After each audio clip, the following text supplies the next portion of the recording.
అరే తొందరగా చెయ్యండి, మనం ఇంకా చాలా తీసుకెళ్ళాలి. తొందరగా. వెరగా కలండి, లేకపోతే ఒక లారీని తీసుకొని రావాలి. ఎంత పనుందో కదా, కాసేపు ఆగుదామని అంటున్నా. ఏమన్నావు నువ్వు? ఆహా, త్వరగా పని పూర్తి చేసేసుకుని కాసేపు పడుకుందామంటున్నా. వాటి పనిలో బిజీగా ఉంటే వాటికి పెద్ద శబ్దం వినిపించింది. అరే ఈ శబ్దం ఎక్కడి నుంచి వచ్చింది? నాకెలా తెలుస్తుంది? నేడు కూడా నీతో పాటే ఉన్నాగా.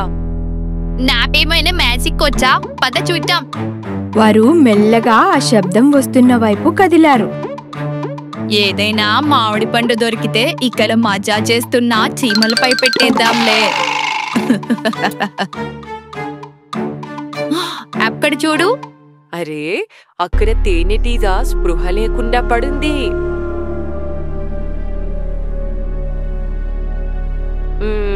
నాకనిపిస్తోంది ఇతన్ని డాక్టర్ దగ్గరికి తీసుకెళ్లాలని. ఇతను స్పృహలోనే ఉన్నాడు. అయితే స్పృహ కోల్పోయాక తీసుకెళ్దాం. స్పృహ కోల్పోయాడు. అయితే ఇతన్ని నీ తలపై పెట్టుకుని తీసుకెళ్దాం. అవసరం లేదు. అయితే ఎత్తుకుని తీసుకెళ్దామా? నువ్వు తల పట్టుకో, నేను కాళ్ళు పట్టుకుంటా. ఆహా, అలా వద్దు. నువ్వు ఇతని కాళ్ళు పట్టుకో, నేను తల పట్టుకుంటా. ఇప్పుడు అర్థమవుతుంది అందరికి మనము ఎంత గొప్ప వాళ్ళమో. వారిద్దరూ ఆ తేనెటీగని తీసుకొని డాక్టర్ దగ్గరికి వెళ్తుండగా పైన కొమ్మపై కూర్చున్న ఒక పురుగు అదంతా చూస్తూ ఉంది.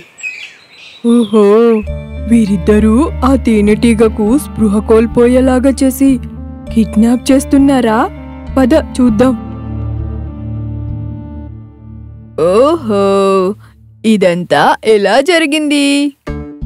ఇప్పుడేం జరిగిందో అది అస్సలు జరుగుండకూడదు. గురూజీ, మీరు ఇలా ముందుకు వెనక్కి ఎందుకు నడుస్తున్నారు? ఓహో, ఏం చెప్పాలి శిష్యుడా? నేను ఒక కీటకానికి ఏడవకుండా మందిచ్చాను. తర్వాత ఏడవటం ఆపేసి నవ్వటం మొదలెట్టింది. ఏడవటం అయితే ఆపింది కదా? ఆపేసింది. గురూజీ, అక్కడ చూడండి, ఎవరో వస్తున్నట్టుంది. వర్షమా? అది వసంత ఋతువులో. అరే పైన కాదు, కింద చూడండి. నువ్వు కరెక్ట్ గానే చెప్పావు శిష్యుడా. చూడండి, అతను నడవడానికే ఇబ్బంది పడుతున్నట్టుగా ఉంది. మనం వాళ్ళకి సహాయం చేద్దామా? లేదు, వాళ్ళని మెల్లగా రానివ్వు. అలా ఎందుకు గురూజీ? అరే, అది నాలాంటి డాక్టర్కి ఒక ఇంటర్నేషనల్ సమస్య. అది ఎలాంటి సమస్య? అరే, నువ్వు నన్ను ఇలాంటి ప్రశ్నలు అడుగుతావెందుకు? నువ్వేమైనా పెద్ద మూర్ఖుడివా? అదే మీతో ఉన్నప్పటి నుంచి. డాక్టర్, కొంచెం చూడండి, ఇతను స్పృహలో లేడు.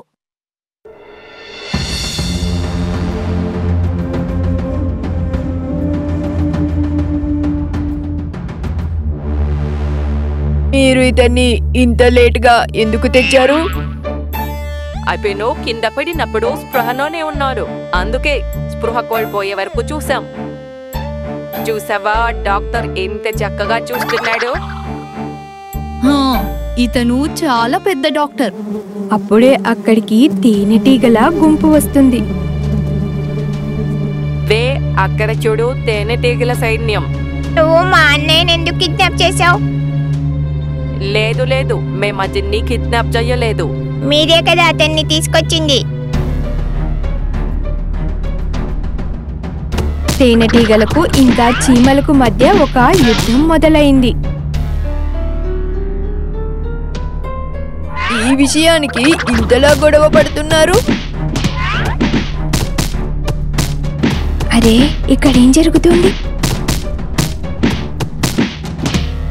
నేను కలేమైనా చూస్తున్నానా? కల కాదు, నువ్వు స్పృహలోకి రావడానికి ఇక్కడ యుద్ధం జరుగుతోంది.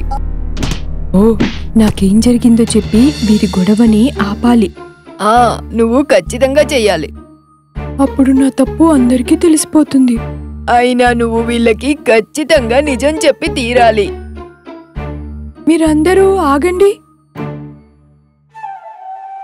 అబ్బా, ఎంత ప్రశాంతంగా ఉంది. చూడండి, నేను కింద పడిపోయి స్పృహ తప్పిపోయాను.